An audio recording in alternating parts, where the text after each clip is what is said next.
معمول بناؤ کہ کوئی رات ایسی نہ ہو کہ میں سورہ ملک سنے بغیر سو جاؤں یا پڑھے بغیر سو جاؤں۔ اس کا اثر ایسا نہیں ہے کہ آپ صرف قبر میں دیکھنے والے ہیں، ایسا نہیں ہے کہ صرف قبر کی روشنی کی بات ہے، یہ اللہ کا کلام ہے، زندوں کو بھی زندہ کر دیتی ہے۔ یہ اللہ کا کلام ہے، زندوں کے لیے اترا ہے۔ اس کا جو اجر ہے اور اس کا جو نتیجہ نکلنے والا ہے قبر میں، وہ اپنی جگہ پر، لیکن تمہاری حیات میں بھی اس کے اثرات دیکھنے کو ملیں گے۔ سورہ ملک پڑھنے والا، ہمارے بزرگان دین فرماتے ہیں، کبھی کوئی حاکم اسے زیر نہیں کر پاتا۔ سورہ ملک جو تلاوت مسلسل کرتا رہتا ہے، کوئی حاکم اسے زیر نہیں کر پاتا۔ اس کے سامنے آنے والا وہ اپنے آپ مرعوب ہو جاتا ہے، چاہے جتنا بھی دل میں سختیاں لے کر کے رہتا ہو، اور جب اس کے سامنے آ جائے تو پھر وہ جو ہے نرم پڑ جاتا ہے۔ خاص طور پر یہ سورہ ملک کے اثرات جو زندگی پر مرتب ہوتے ہیں، بزرگوں نے فرمایا، تو مقدمے وغیرہ جب ہوتے ہیں تو بزرگان دین یہ فرماتے ہیں کہ حاکم کے پاس فیصلہ ہونے سے پہلے اس کی تلاوت کر کے جاؤ، تمہارے چہرے پر اللہ تبارک و تعالیٰ وہ رعب رکھتا ہے۔ بہرحال اس میں جو آیتیں آئی ہیں وہ بھی میں آپ کو سنا دوں کہ اللہ تبارک و تعالیٰ سورہ ملک میں فرما رہا ہے، کیا فرما رہا ہے۔ شروعات یہ، تبارک الذی بیدہ الملک وہو علی کل شیء قدیر، بلندی ہے، عظمت ہے اس ذات کے لیے جس کے دست قدرت میں ساری بادشاہت ہے۔ بیدہ الملک وہو علی کل شیء قدیر، اور وہ ہر ممکن شے پر قدرت رکھتا ہے۔ الذی خلق الموت والحیات، اسی نے زندگی اور موت کو بنایا ہے۔ کیوں بنایا؟ لیبلوکم ایکم احسن عملا، تاکہ تمہیں آزمایا جائے تم میں اچھے عمل والا کون ہے۔ موت اور حیات اللہ نے اس لیے بنائی ہے تاکہ تمہیں آزمایا جائے تم میں سے اچھے عمل والا کون ہے۔ وہو العزیز الغفور الذی خلق سبع سماوات طباقا، اس نے طبق در طبق 7 آسمان بنائے، اور تم ما تری فی خلق الرحمن من تفاوت، تم رحمان کی پیدائش میں، اس کی تخلیق میں کوئی فرق نہیں پاؤ گے کہ ٹیڑھا میڑھا کر دیا گیا ہوگا، اندازے کے مطابق بنا دیا گیا ہوگا۔ ہر چیز اس کے برابر حساب سے بنائی گئی ہے۔ جو بھی چیز ہے، کوئی بھی، جیسے انجینئر کے پلان فیل ہو گئے ہوں، سوچا کچھ اور تھا بن کچھ اور گیا ہو، وہ رحمان کی تخلیق میں ایسی کوئی چیز تم نہیں دیکھو گے۔ آگے کی جو آیتیں ہیں یہ اللہ تعالیٰ کیا فرماتا ہے، والذین کفروا بربہم عذاب جہنم، جو اپنے رب سے کا انکار کیے وہ جہنم میں جانے والے ہیں، ان کے لیے جہنم کا عذاب ہے۔ کلما القی فیہا فوج سألہم خزنتها الم یأتکم نذیر۔ اب توجہ کیجئے، جب جہنم میں جھونکا جائے گا کسی کو تو دربان پوچھے گا ان سے، جب کسی کو دوزخ میں ڈالا جا رہا ہے، سألہم خزنتها، دربان جو دوزخ کا دربان ہے وہ پوچھے گا، الم یأتکم نذیر، کیا تمہارے پاس ڈرانے والا کوئی آیا نہیں تھا، اللہ کا خوف دلانے والا کوئی آیا ہی نہیں تھا، تم جہنم میں کیسے آ گئے؟ قالو بلا، وہ جہنم میں جانے والے کہیں گے ہاں کیوں نہیں، آیا تو تھا۔ قد جاءنا نذیر، ہمارے پاس ڈر سنانے والا آیا تھا، فکذبنا، لیکن ہم نے جھٹلایا تھا، ہم جھٹلائے ہوئے تھے۔ اللہ کا ڈر سنانے والا آیا تھا، بولتا تو تھا کہ جہنم ہے، آخرت ہے، لیکن ہم جھٹلائے ہوئے لوگ تھے۔ اور پھر اللہ تبارک و تعالیٰ یہ فرماتا ہے، وَقَالُوا لَوْ كُنَّا نَسْمَعُ أَوْ نَعْقِلُ مَا كُنَّا فِي أَصْحَابِ السَّعِيرِ۔ اللہ اکبر، یہ آیتیں دیکھیں، جہنم میں جانے والے کہتے ہیں اے کاش اگر ہم سن لیے ہوتے اس کی بات، ڈر سنانے والے کی بات سن لیے ہوتے، لَوْ كُنَّا نَسْمَعُ أَوْ نَعْقِلُ، اور سمجھ گئے ہوتے ہم، مَا كُنَّا فِي أَصْحَابِ السَّعِيرِ، ہم دوزخ میں جانے والے نہیں ہوتے، ہم آج جہنمی نہیں ہوتے۔ فَاعْتَرَفُوا بِذَنبِهِمْ، وہ سب اپنے گناہوں کا اقرار کریں گے وہاں پر۔ جتنے بھی دوزخ میں جانے والے ہیں وہ یہ نہیں کہیں گے پتہ نہیں مجھے کیوں ڈالا گیا ہے، ارے چوک کر کے آ گیا ہوں میں ادھر، نہیں، جو جہنم میں جائے گا وہ بولے گا ہاں میری غلطی تھی، اعتراف کر کے جائے گا، اور وہ نہیں کرے گا تو اس کے اعضاء بولیں گے الیوم نختم علی افواہہم وتکلمنا ایدیہم وتشہد ارجلہم بما کانوا یکسبون۔ رب تعالیٰ فرماتا ہے آج کے دن تو ہم تمہارے منہ پر مہر لگا دیں گے، تمہارے ہاتھ اور تمہارے پیر ہم سے بات کریں گے جو کچھ تم کیا کرتے تھے۔ جہنم میں جانے والا، جیل میں آنے والے آدھے سے زیادہ وہ بولتے ہیں میں تو نردوش ہوں، میں کچھ کیا ہی نہیں، مجھے پھنسایا گیا ہے۔ تقریباً ہر کوئی، مرڈر والا بھی بولتا ہے مجھے پھنسایا گیا ہے، اور جتنوں کو دیکھا گیا ہے وہ سب یہ کہتے ہیں۔ یہاں الگ معاملہ ہے، جیل میں آنے والوں کو ہم نے دیکھا ہے پہلے تو کوئی اقرار نہیں کرتا، نہ پولیس کے پاس، نہ کورٹ میں، اور نہ اندر آنے کے بعد، وہ تو دوستی یاری میں بیٹھے بیٹھے اپنے کچے چٹے سنا دیتے ہیں، لیکن اعتراف کرتا نہیں کوئی کہ میں نے وہ کیا یہ کیا، بڑے بڑے جرم ہوں یا چھوٹے ہوں، سب یہی بولتے مجھے پھنسایا گیا ہے۔ اب بڑے بڑے لوگوں پر، نیتاؤں کو بھی دیکھو جب کیس لگتے ہیں تو یہی بولتے ہیں سازش کے تحت مجھے یہ کیا گیا ہے، لیکن قیامت میں ایسا نہیں ہوگا۔ جو دوزخ میں جا رہا ہوگا وہ یہ نہیں بولے گا لوگوں نے مجھے پھنسایا اور میں یہاں آ گیا، وہ کہے گا کاش میں سن لیا ہوتا ڈر سنانے والے کی بات، رسول اللہ کی بات سن لیا ہوتا، میں دوزخ میں نہیں آتا۔ فاعترفوا بذنبہم، اللہ فرماتا ہے وہ اپنے گناہوں کا اعتراف کریں گے۔ فسحقا لاصحاب السعیر، بہت ہی برا ہو دوزخ میں جانے والوں کا۔ ان الذین یخشون ربهم بالغیب لہم مغفرۃ واجر کبیر، بے شک وہ لوگ جو اپنے رب سے ڈرتے تھے بغیر دیکھے اللہ کو، یہ وہ لوگ ہیں جو اللہ کو دیکھے نہیں اور ڈرتے تھے، اللہ فرماتا ان کے لیے مغفرت ہے اور اجر کبیر ہے، ان کے لیے اجر عظیم ہے۔ یہ سورہ پوری اللہ تبارک و تعالیٰ نے جہنم کے متعلق، وہاں جانے والوں کے متعلق فرمایا۔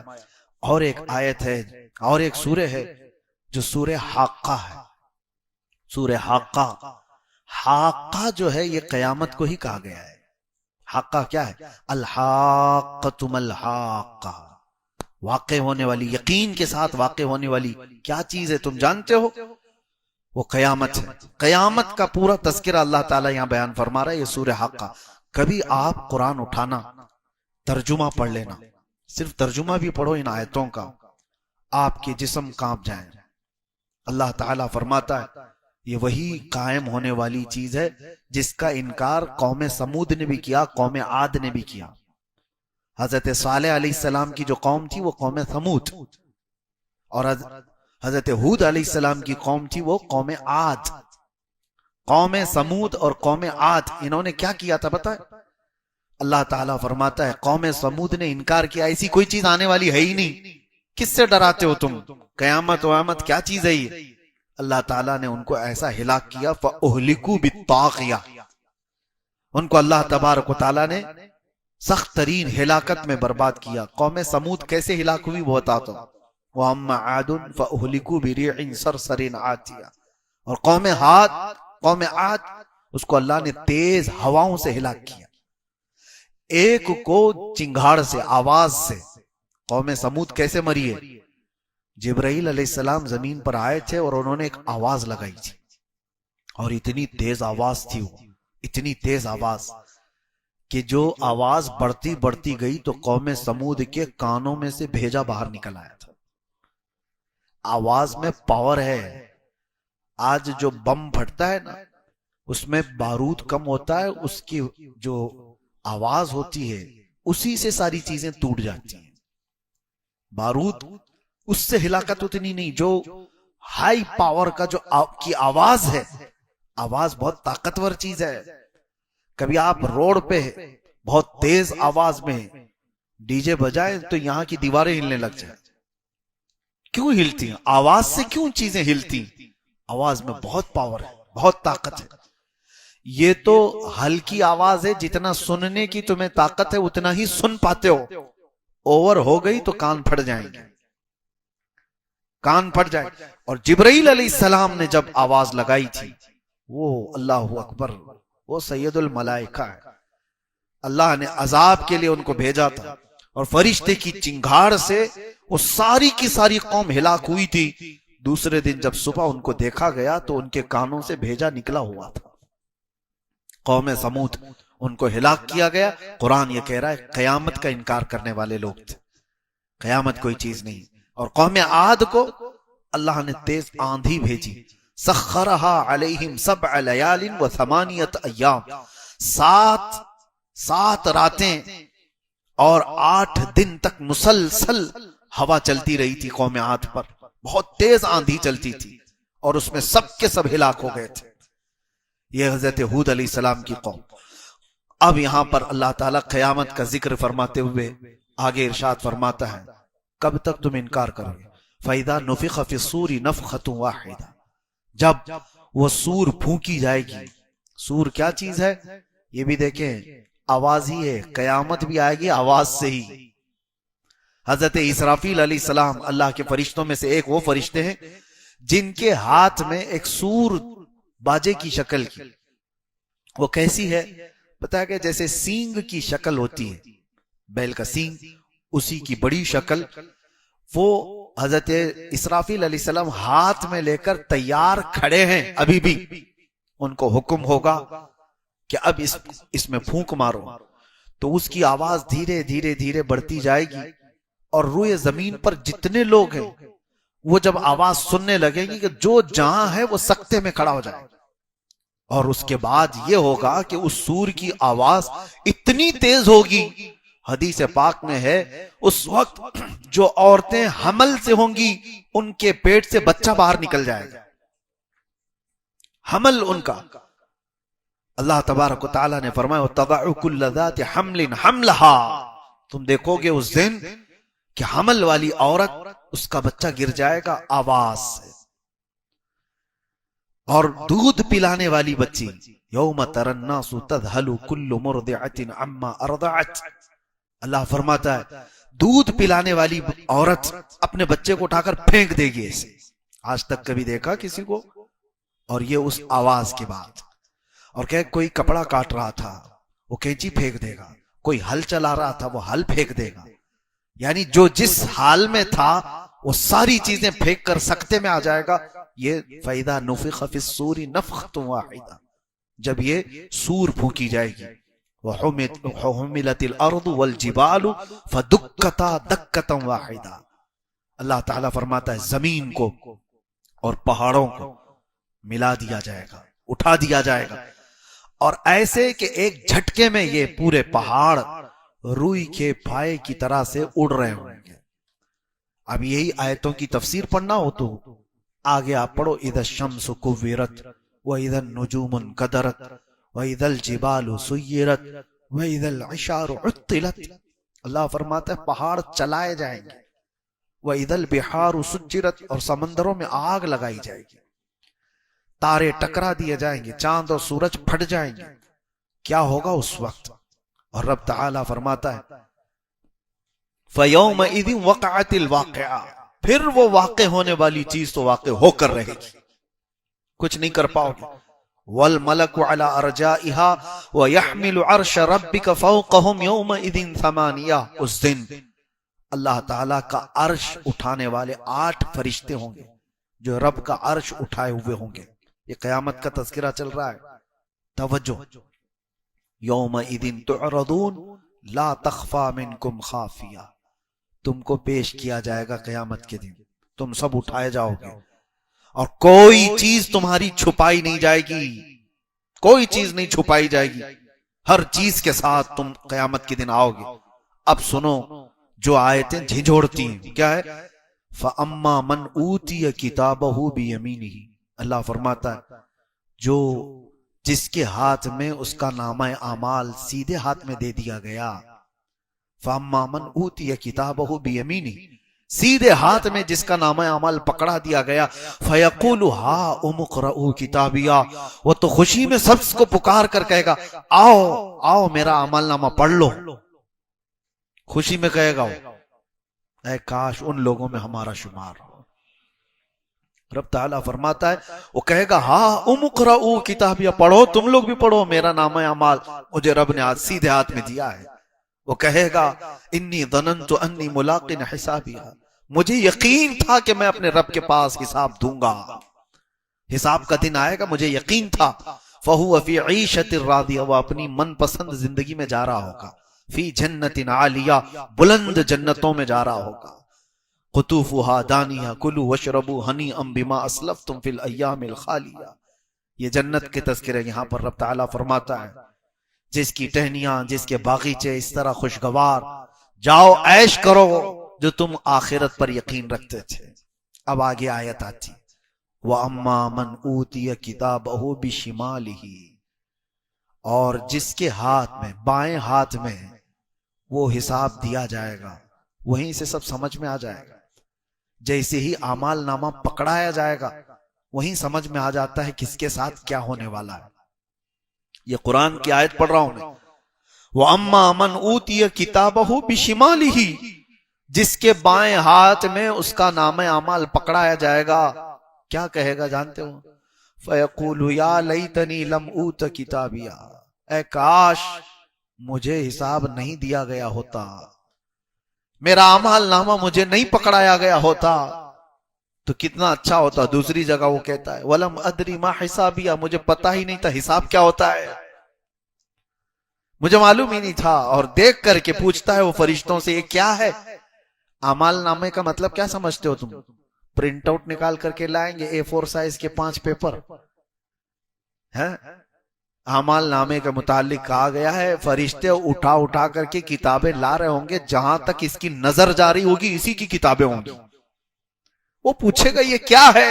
کہا جائے گا تیری پوری زندگی کا لکھا ہوا ہے، جہاں تک نظر جا رہی ہے۔ ایسا نہیں کہ یہ پورا بھر جائے گا، فرمائے گا جہاں تک تمہاری نظر جا رہی ہے تمہارے اعمال سے بھری ہوئی کتابیں فرشتے اٹھا کر لا رہے ہوں گے۔ وہ پوچھے گا اتنا سب میرا ہے؟ کہاں تیرا ہے؟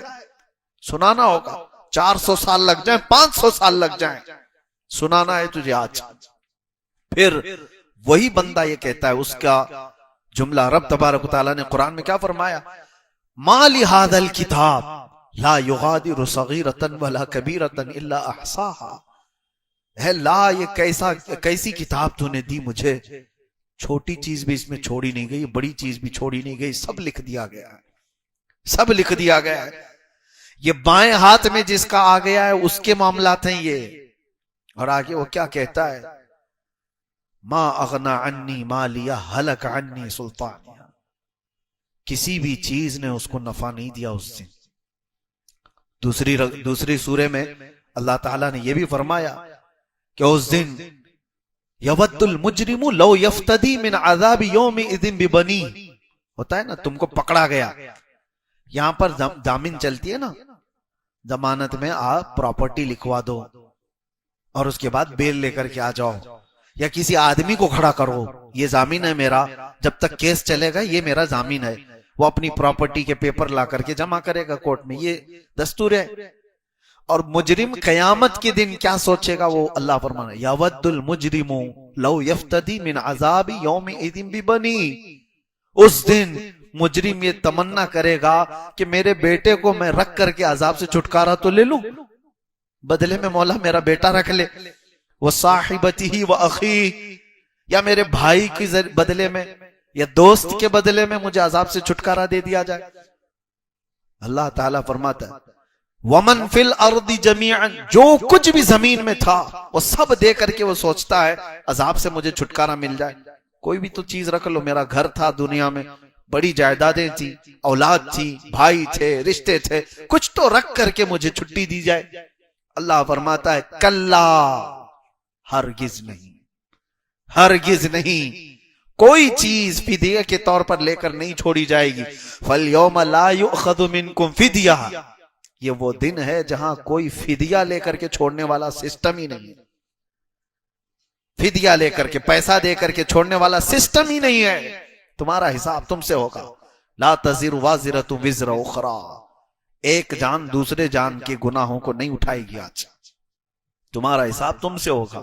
اب آگے رب تعالیٰ یہ فرماتا ہے، اللہ اکبر، جیسے ہی یہ بائیں ہاتھ والا گڑ گڑا رہا ہوگا حساب کیا ہے مجھے پتا ہی نہیں تھا، یہ عمل نامہ کیا ہے، یہ ابھی کہہ ہی رہا تھا، اللہ فرماتا ہے حکم ہو جائے گا خذوہ فغلوہ، پکڑو اس کو جلدی سے اور اس کو زنجیروں میں باندھو، ثم الجحیم صلوہ، پھر اس کو جہنم میں پھینک دو. کیسے؟ ثم فی سلسلۃ ذرعها 70 ذراعا فاسلکوہ، اس کو ایسے چین میں باندھو کہ ہر زنجیر کے اندر 70 زنجیریں اور ہوں. کس کو؟ مجرم کو ایسی زنجیر میں باندھو کہ ہر زنجیر کے 70 اس کے دانے ہوں. انہ کان لا یؤمن باللہ العظیم، یہ وہ ہے جو اللہ، عظمت والے اللہ پر یقین نہیں رکھتا تھا. اس کو پکڑو. فرشتوں کو حکم ہو گیا. یہ آیتیں جب پڑھتے ہیں نا رونگٹے کھڑے ہوتی ہیں. خذوہ فغلوہ، پکڑو اس کو اور باندھو اس کو. اور ایک ترجمے میں یہ کہا گیا ہے کہ اس کو کھولتے ہوئے عذاب دو. غلو، اس کو پکاؤ. ثم الجحیم صلو، پھر اس کو دوزخ میں پھینک دو، کھینچ کر کے پھینکو. انہ کان لا یؤمن باللہ العظیم، یہ وہ ہے جو عظمت والے اللہ پر یقین نہیں رکھتا تھا. ولا یحض علی طعام المسکین، یہ کبھی مسکین کو کھانا کھلانے کی رغبت بھی نہیں رکھتا تھا. فلیس لہ اليوم ہاہنا حمیم، آج اس کے لیے یہاں پر مائے حمیم کے علاوہ کچھ نہیں ہے. اب سنو مائے حمیم کیا ہے؟ جہنم کا وہ پانی جو سارے مجرموں کا پیپ جو نکلا ہوگا اس کو کھولایا جائے گا، پکایا جائے گا. جو زخموں سے پیپ نکلتا ہے اس کو کھولایا جائے گا، اور یہ جہنمی کو پینے کے لیے دیا جائے گا. تو کہا گیا اتنا کھولتا ہوا ہوگا، اتنا گرم کہ وہ ابھی مٹکا اٹھایا ہوگا کہ اس کی گرمی سے اس کا نیچے کا ہونٹ جھلس کے زمین تک لٹک جائے گا. یہ مائے حمیم. اللہ فرماتا فلیس لہ اليوم ہاہنا حمیم، آج کے دن اس کو حمیم کے علاوہ کچھ نہیں دیا جائے. حمیم دو اس کو. اور وہی پانی کو جب وہ نگلنے کی کوشش کرے گا، ایک تو ہونٹ لٹک کر کے گر گیا اس کے جھلس کر تپش سے، اور جیسے ہی وہ اندر ڈالتا ہے فرمایا گیا کہ پیٹ میں جاتے ہی اس کی انتڑیاں پیچھے کے مقام سے نکل جائیں. یہ حمیم جس کا ذکر اللہ فرما رہا ہے. ولا طعام الا من غسلین، اور غسلین کے علاوہ کھانے کی کوئی چیز اس کو نہیں دی جائے گی. اور یہ ایک تھوڑا کا پھل وہاں پر دیا جائے گا. زقوم اس کو کہا گیا ہے. ان شجرۃ الزقوم، شجرہ زقوم جو جہنم میں ہوگا اس دن اسے دیا جائے گا. اتنے کانٹے کا ہوگا کہ وہ کھا تو نہیں سکے گا، لیکن کھائے گا تو اس کے حلق سے پورے کانٹے باہر آ جائیں گے. اسی کو نگلنے کے لیے پانی مانگے گا تو مائے حمیم دیا جائے گا. لا یأکلہ الا الخاطئون، آخر میں اللہ فرما رہا ہے ایک بات ہے، یہ میں کسی کو نہیں کھلاؤں گا سوائے خطا کرنے والوں کے. صرف خاطئون کو میں کھلاؤں گا یہ چیز.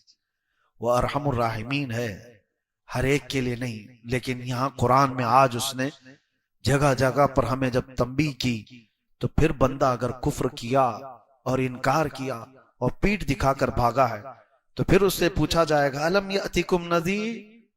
میں نے سورہ ملک کی آیت آپ کے سامنے پڑھی کہ ان سے دربان پوچھے گا کیا تجھے ڈر سنانے والا نہیں آیا تھا تیرے پاس؟ قالوا بھلا، ہاں آیا تھا. فکذبنا، ہم ہی جھٹلائے ہوئے تھے، ہم نے اس کی بات نہیں مانی تھی. اسی لیے آج لے ان کی پناہ، آج مدد مانگ ان سے. کل نہ مانیں گے قیامت میں اگر مان گیا. قیامت کے دن تو بہت لوگ وہاں کی ہیبت دیکھ کر کے ماننے کو تیار ہوں گے، لیکن آج مان جاؤ.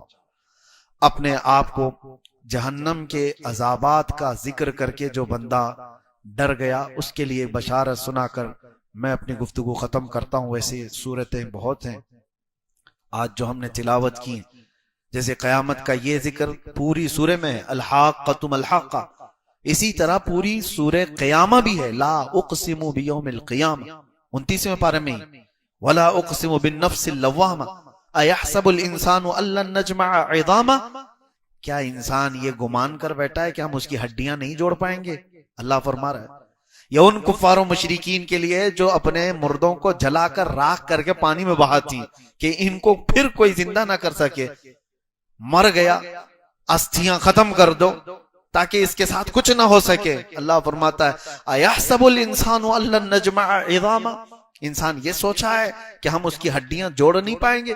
بلا قادرین علی ان نسوی بنانا، ہم اس کے پور پور کو جوڑنے پر قدرت رکھتے ہیں۔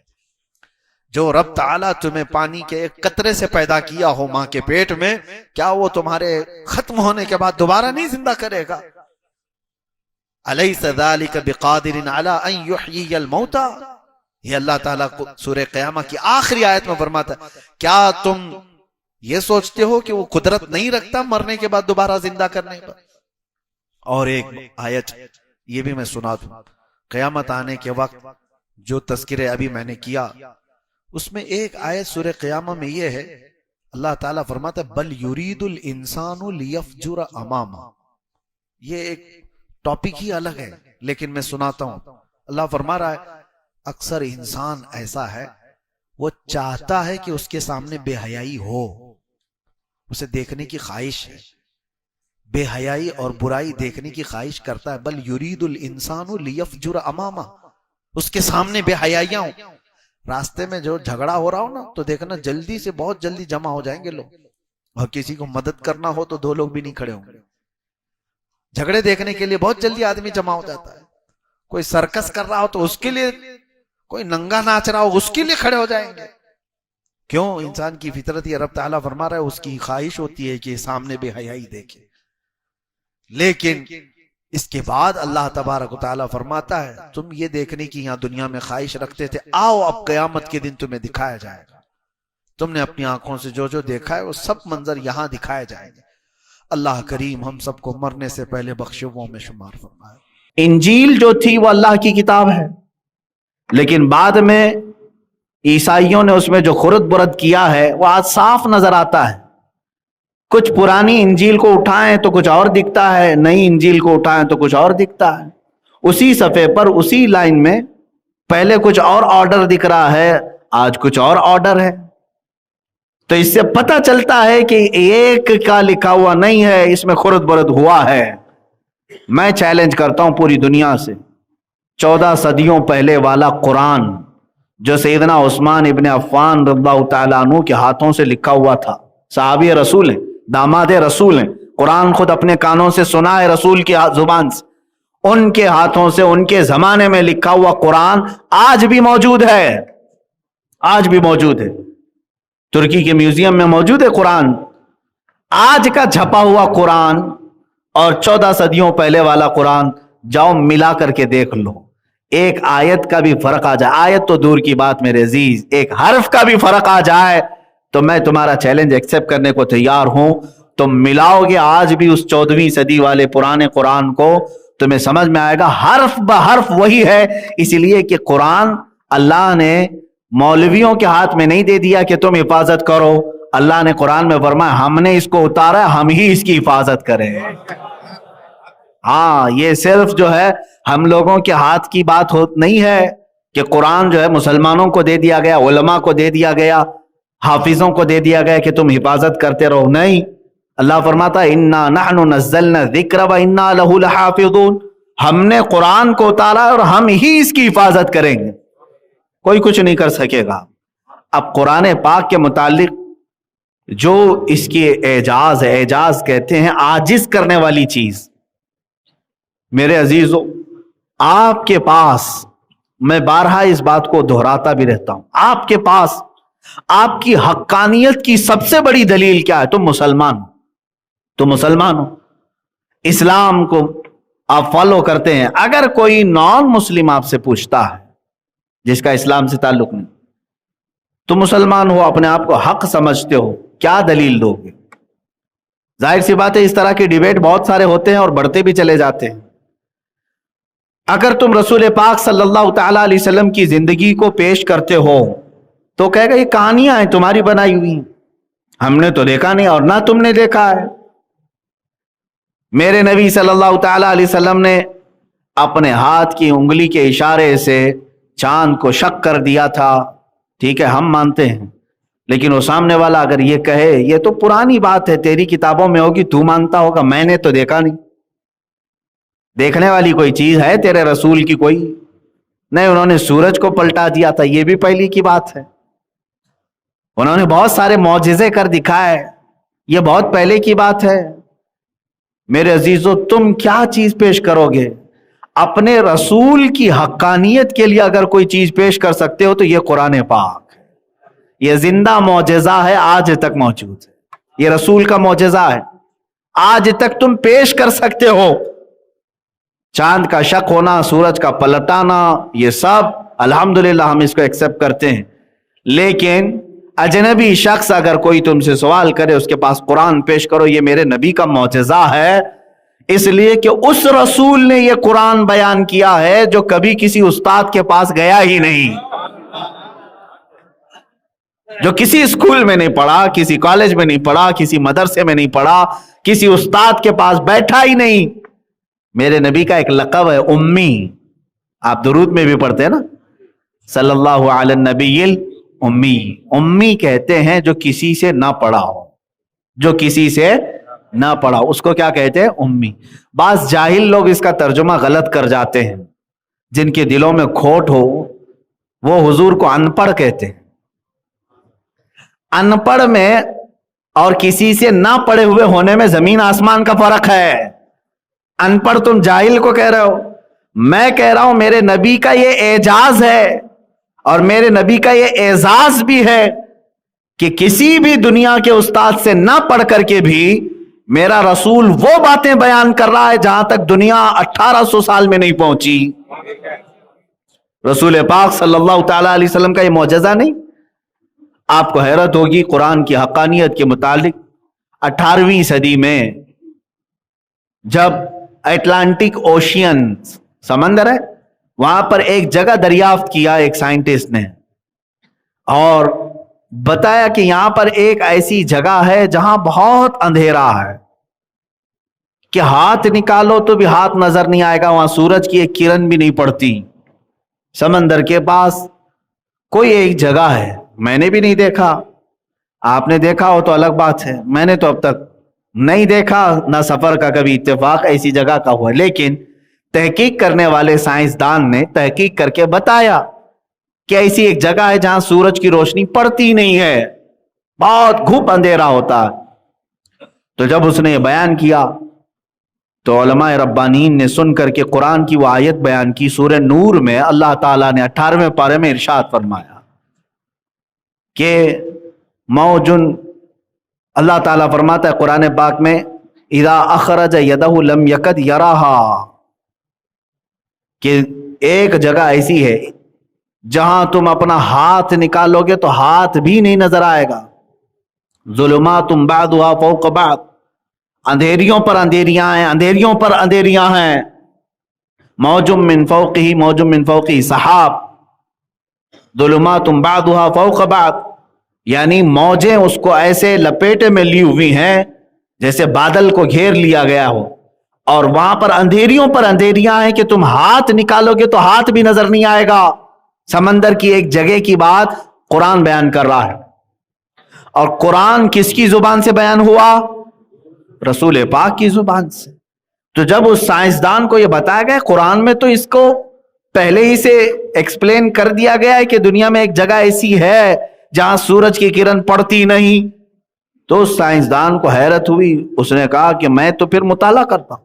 دیکھا تو قرآن میں موجود بھی تھی آیت. کہا یہ قرآن بیان کس کا کیا ہوا ہے؟ کہا محمد الرسول اللہ صلی اللہ علیہ وسلم. تو اس سائنسدان نے یہ کہا میں تو سمجھتا تھا کہ میں سب سے بڑا غواص، یعنی غوطے لگانے والا، سمندر کا سفر کرنے والا، مجھ سے پہلے بھی کوئی سمندر کے سفر کرنے میں ماہر آدمی تھا، محمد صلی اللہ تعالی علیہ وسلم. وہ سمندر کے سفروں کے بہت ماہر رہے ہوں گے، تبھی تو ان کو ایسی جگہ ملی، یہ پتہ چلی. تو اس نے کہا میرے سے بھی پہلے اس جگہ کا کسی نے سفر کیا ہے. جب اس نے تحقیق کیا اور میرے آقا کی سیرت پڑھا، حیرت ہوگی آپ، حضور کی 63 سالہ زندگی میں کبھی ایک بار بھی حضور نے سمندر کا سفر نہیں کیا.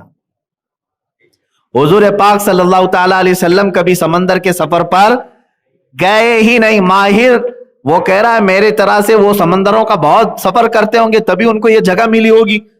اتفاق ایسا کہ حضور کبھی سمندر کے کنارے بھی نہیں گئے. اب اس کی حیرت کی انتہا نہ رہی.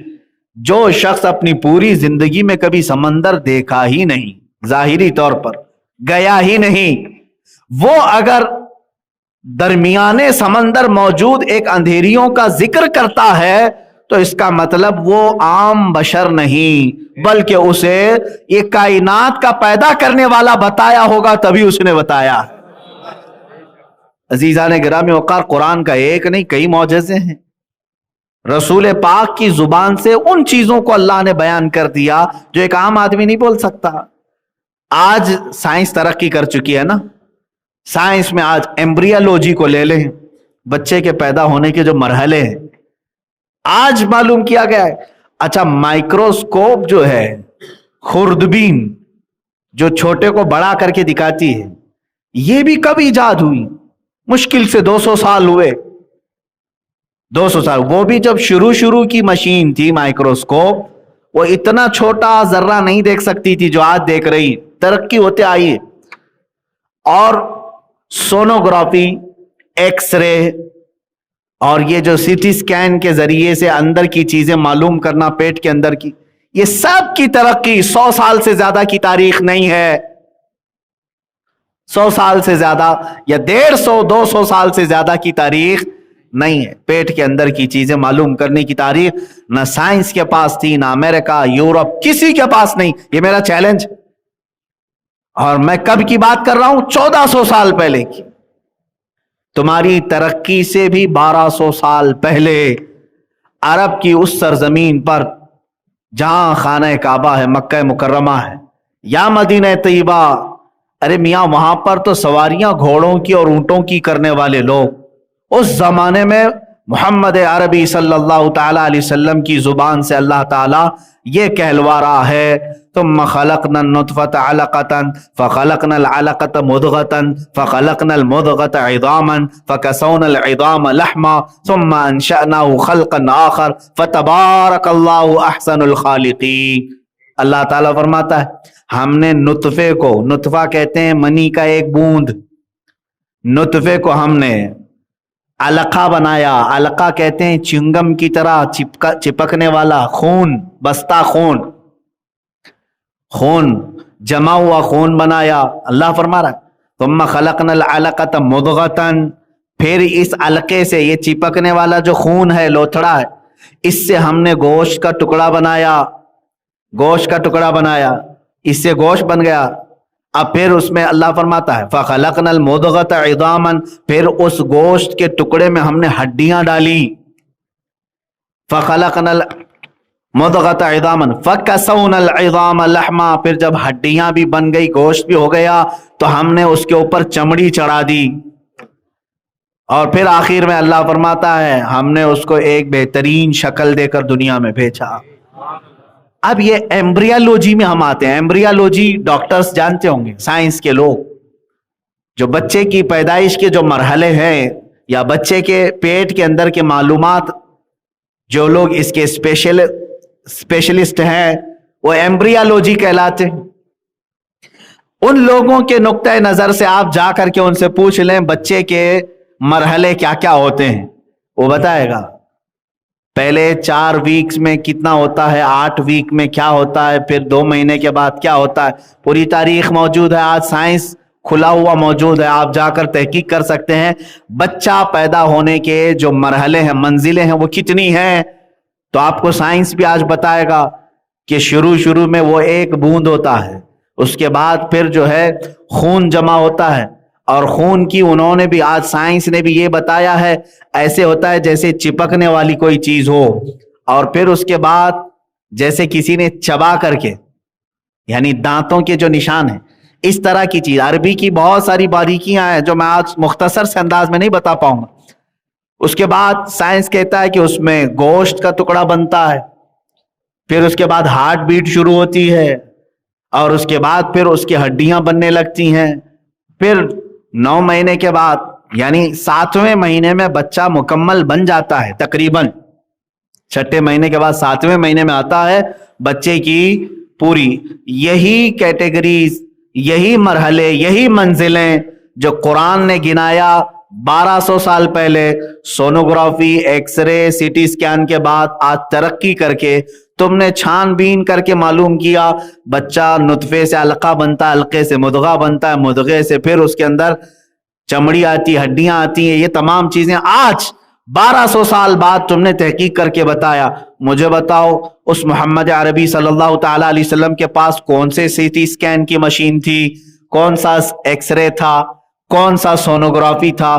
ان کے پاس کوئی اس طرح کی مشین نہیں تھی، بلکہ حد تو یہ ہے میرے عزیزوں، اس رسول کا معجزہ ہی یہ ہے کہ وہ نہ کسی استاد کے پاس گیا، نہ کسی یونیورسٹی میں پڑھا، بلکہ عرب کے سرزمین پر وہ تنہا رہے۔ تاریخ لکھنے والے بول تو سکتے تھے، آج جتنے حضور کے دشمن رہے وہ کبھی تو بولتے کہ حضور کو فلاں نے پڑھایا، فلاں۔ آج تک 1400 سال میں نہ کوئی یہودی بولا، نہ کوئی عیسائی بولا کہ محمد عربی فلاں سے انسپائر تھے، ان سے بہت زیادہ متاثر تھے، اس کی تعلیمات لے کر کے بیان، کبھی نہیں۔ ان کو معلوم ہے 63 سالہ زندگی میں میرے آقا کے پاس کوئی استاد آیا ہی نہیں، جو آیا وہ جبرائیل، لیکن استاد بن کر کے نہیں، رب کا قاصد بن کر کے آیا۔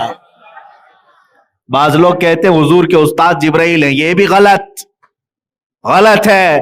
میرے رسول کا اگر کوئی استاد ہے تو قرآن سے پوچھو کون ہے، قرآن خود پڑھ کر کے بتائے گا، الرحمن علم القرآن، وہ رحمان ہے جس نے اپنے حبیب کو قرآن سکھایا ہے، شاگرد مصطفیٰ ہے، استاد رب ذوالجلال ہے، بس اس کے بیچ میں کوئی نہیں۔ جبرائیل علیہ السلام کا کام کیا ہے؟ بلکہ بعض اوقات تو خود کہتے ہیں لے کر کے آئے الف لام میم، آیتیں لے کر کے آئے ہیں، یہ بھی تو آیت ہے نا، کاف ہا یا عین صاد، یہ بھی آیت ہے۔ نہ مجھے اس کا معنی معلوم، نہ تمہیں معلوم، کسی کو نہیں معلوم، پوری امت میں کسی کو نہیں معلوم، آج تک نہیں معلوم۔ معلوم ہے آپ کو یہ بات؟ جو حروف مقطعات ہیں، سورتوں کے شروع میں جو الفاظ آتے ہیں، ان کا ترجمہ نہیں کر سکتے، یہ ترجمہ ہے قرآن میں لے کے بیٹھا ہوں، ترجمے والا قرآن بھی اٹھا کر کے دکھاؤں، وہاں پر آپ کو ڈیش ڈیش رہے گا، کوئی ترجمہ نہیں کر سکتا ان آیتوں کا۔ کیوں؟ یہ اللہ اور مصطفیٰ کے درمیان کے راز ہے، حتیٰ کہ جبرائیل امین علیہ الصلاۃ والتسلیم کو بھی ان آیتوں کے معنی نہیں بتائے گئے۔ اگر وہ استاد ہوتے تو حضور پاک صلی اللہ تعالی علیہ وسلم ان سے پوچھ لیتے نا کہ جبرائیل یہ کاف ہا یا عین صاد کا کیا معنی ہے؟ نہیں، میرے آقا کو معلوم تھا جبرائیل کا کام صرف پیغام پہنچانا ہے اور علم دینا تو اللہ کا کام ہے۔ میرے عزیزو، اب یہاں چیلنج سب سے بڑا یہ ہے کہ قرآن اس رسول کی زبان سے بیان کرایا گیا جو رسول کبھی کسی استاد کے پاس گیا ہی۔ کیا یہ معجزہ نہیں ہے؟ یہ معجزہ نہیں ہے؟ حیرت کی بات ہے، آج جب کوئی چھوٹا بچہ 6 سال کا 7 سال کا کیلکولیشن کرنے میں ماہر ہوتا ہو، ہر حساب بتا دیتا ہے، تو اس کو ٹی وی میں لے آیا جاتا ہے، میڈیا میں لایا جاتا ہے، ارے یہ 10ویں پڑھا نہیں لیکن 10ویں کے حساب بتا رہا ہے۔ لیکن میرا چیلنج ہے، آج جو 6 سال کا یا 7 سال کا بچہ بھی میتھمیٹکس کے ٹف سے ٹف فنڈے حل کر کے بھی دکھاتا ہو تو ضرور اس کو کسی استاد نے ٹپس بتائے ہوں گے، ماں کے پیٹ سے کوئی نہیں سیکھ کے آیا۔ لیکن میرا یہ چیلنج ہے، مصطفیٰ کریم صلی اللہ تعالی علیہ وسلم نے جو عجائبات بیان کیے ہیں، قرآن حضور کی زبان سے بیان ہوا، حضور کی زبان سے بیان ہوا، یہی تو سب سے بڑا معجزہ ہے۔ جو کبھی کسی استاد کے پاس نہیں گیا وہ ایسی باتیں بیان کر رہا ہے جس کو 1400 سال سے آج تک لوگ تحقیق کے مراحل سے گزار رہے ہیں۔ سائنس بھی اس پر ترقی کر رہی ہے، سائنسدان بھی قرآن کا مطالعہ کر رہے ہیں، جو بیان کیا قرآن نے وہ آج اس کو تحقیق کے مرحلوں سے گزارتے ہیں تو ہو بہو وہی چیزیں ان کو مل جاتی۔ جیسے کہ اس سے قبل میں نے بتایا تھا، علامہ اقبال کے متعلق بات ملی تھی، جرمنی میں ایک بڑا سائنسدان تھا، اس کے ہاں آپ کا آنا جانا تھا، اس کی ایک لائبریری تھی، اس کے اندر وہ کسی کو آنے نہیں دیتا تھا۔ ایک بار وہ باہر کہیں گیا تھا، یہ لائبریری کھول کر چلے گئے اندر، لیبارٹری یا لائبریری جو بھی ہے جہاں وہ تحقیقات کرتا تھا، یہ جا کر کے دیکھتے ہیں تو میز پر قرآن رکھا ہوا ہے۔ وہ مسلمان نہیں تھا، وہ دوسرے مذہب سے